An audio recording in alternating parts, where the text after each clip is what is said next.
Magandang araw mga kakutsero. Ito na naman po ang inyong lingkod na si Jigs na magbibigay sa inyo ng giya ngayong araw ng Martes. Ngayon po ay October 14, 20 and 25, no? At meron po tayong pitong magagandang karera, no? Uulitin ko po, itong aking giya ay purely review and analysis ko lamang at walang halong information. Last Sunday, pasensya na po kayo, nagkamali po ako ng attach ng programa, no? Sayang, namitahan pa si every 4 years, no? Namitahan pa, medyo dihado pa sana. Umpisa na po natin. Race number 1, dito po magsisimula ang winner take all. 3-year-old and above maiden race placer. Distance is 1,400 meters. Meron po tayo rito siyam na kalahok. Kung mapapansin po natin dito, no, meron po tayong mga bagong kabayo tulad ni Mindset. Si Mindset po, tumakbo po yan sa kanyang unang Lobato Run sa 1,400 meters. Nagtala lang po yan ng 1.34, no? Medyo hindi masyadong magandang preba, pero syempre baka patay trangko, no? Nung kanyang baryeran. Ito naman si Glorify, tumakbo rin po yan, no? Sa kanyang Lobato Run, no? Sa PJC, no? Sa Philippine Jockey Club, no? Tinalo po siya ni Buzz Rocket. Tersero lang po siya dumating. Nagpreba po siya ng 1.15.8, no? Ito namang Ice Angel. Si Ice Angel po, ang kanyang unang Lobato Run, no? Tumakbo po yan sa 1,200 meters at nagtala po yan ng 1.14.2, no? Sa kwartos na 24 media, 23 media, 25 media. Medyo mabuti rin po yung kabayo, no? Kaya lang medyo hindi ko kursunado hinete, no? Ito namang numero 6 na si Perpetuator, no? Ito may best time po dito, no? Tumakbo rin po yan sa 1,200 meters sa kanyang unang Lobato Run, no? Nagtala po yan sa 1,200 meters ng 1.13.6 sa kwartos na 24 media, 22 media at nagtapos ng 26 media. Medyo mabuti rin, no? Itong karerang ito, sa tingin ko, siya po ang napupusuan ko, si Perpetuator, no? Ang tingin ko pwedeng magbigay ng magandang laban yung nasigundo na karaan kay Lucky Mama. Ang ganda ng tinakbo po nito. Numero 9, Concrete Solution. Nasakay ni Joel Ciego. Although maganda rin ang preba ng Ice Angel, kaya lang hindi ko po kursunada yung hinete, no? Medyo pass muna ako dun sa hinete. Kaya dito sa race number 1, ang pili ko po, dun po ako sa numero 6, Perpetuator. Panigundo ko naman po, numero 9, Concrete Solution. Sa race number 2, dito po magsisimula ang pick 6. Pilracom rating based handicap system race, class 4, 42 to 56 split. Another 1,400 meter distance. At dito po may 6 na kalahok. Dito napupusuan ko po yung numero 4 Exalted, no? Nasakay ni Pabs Cabalejo, gamay niya po yan, no? At may preba pong 1.25 media yan, si Exalted sa 1,400 meters. At tingin ko magbibigay ng magandang laban sa kanya. Ito, lakas ng dating ng karera.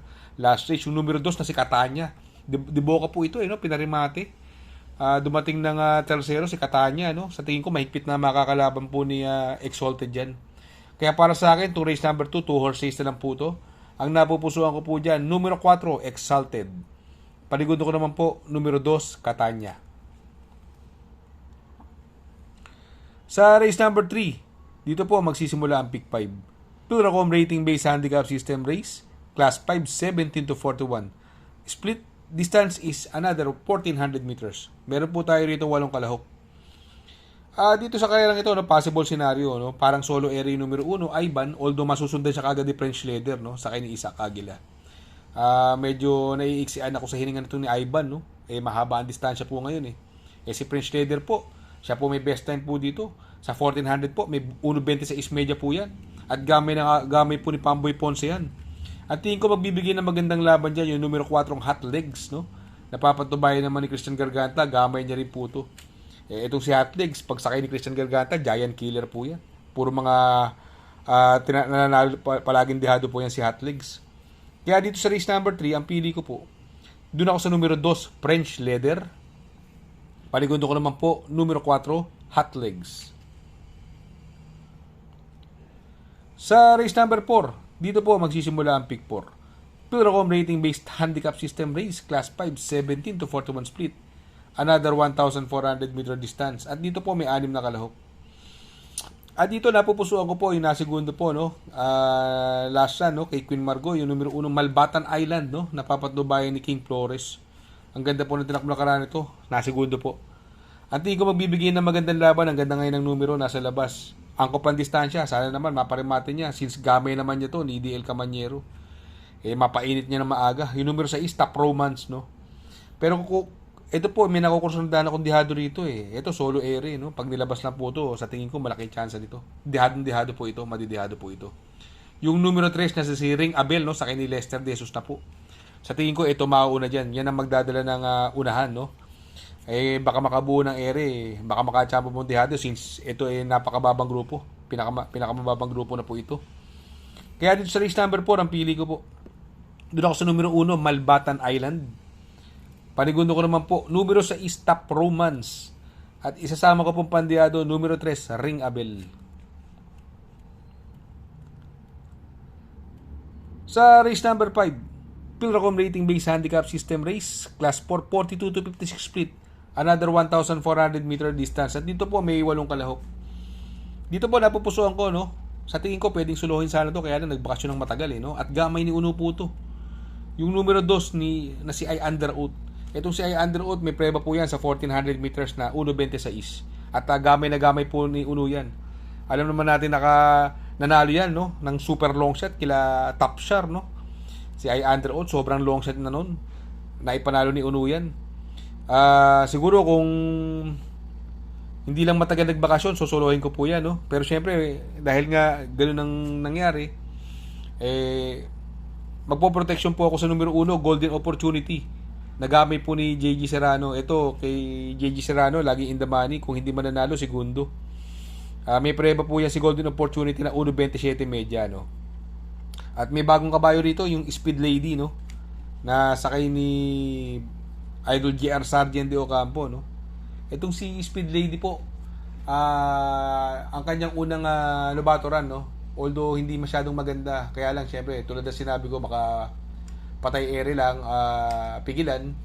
Nagprueba lang po yan sa 1,200 meters ng 1.17.8 sa kwartos na 26, 24 media, 27, no? Baka tagulang ang prueba. Nagpapadihado, no? Para sa akin siguro pwedeng isama ang pandihado. Kaya dito sa race number 5, ang pili ko po. Doon ako sa numero 2, I Under Oath. Panigundo ko naman po, numero 1, Golden Opportunity. At isasama ko po pandiyado, numero 7, Speed Lady. Sa race number 6 sa penultimate race, Pilracom Rating Base Handicap System Race, Class 5, 17 to 41 split. Another 1,400 meter distance. At dito po may 8 kalahok. Dito sa tingin ko, hindi na po lalagpas sa kanilang dalawa, no? Aliana and Doña Chichay, no? Sobrang baba na po ni Doña Chichay. Binigay na po kay Boss Jenjen Hugo. Although mauuna si Aliana po rito. At gamay po ni GL Shego Jr. yan, no? Sa tingin ko, 2 horse race na lang po yan. Kaya sila na rin po napipili ko. Although pareha silang mabilis. Yung mga kalaban naman, napakababa nung grupo. Kaya sa race number 6, ang pili ko po. Doon ako sa numero 3, Aliana. Panigundo ko naman po, numero 5, Doña Chichay. Sa race number 7, sa last and final race, Pilracom Rating Base Handicap System Race, Class 5, 17 to 41 split. Another 1,400 meters distance. At dito po, may 11 kalahok.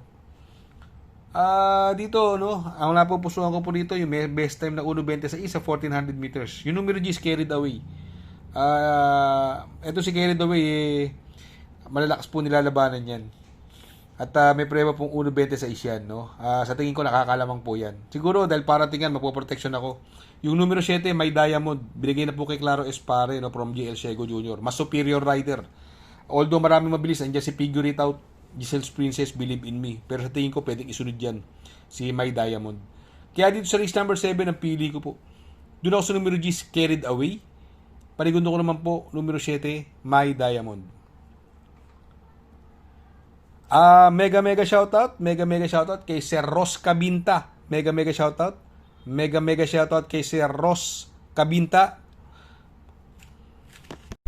Shoutout nga pala kay Sir Pax ng Barkadahan OTV. Located po siya sa 1139 New Antipolo Street, Corner Vargas. Malapit lang po sa Abad Santos, yung bagong ginawang tulay. Very convenient and attentive po ang mga tao. Pwede po kayong mag-EB at party while betting on racing. Good luck mga kakutsero. Sana po matapat ang ating giya at yung mga nakasunod. Sana po ay magsitama po kayo. Ako yung makikiusap lamang at makikisuyo sa inyo na please like, share, subscribe, and hit the notification bell para update kayo sa aking mga giya. Good luck po and happy racing!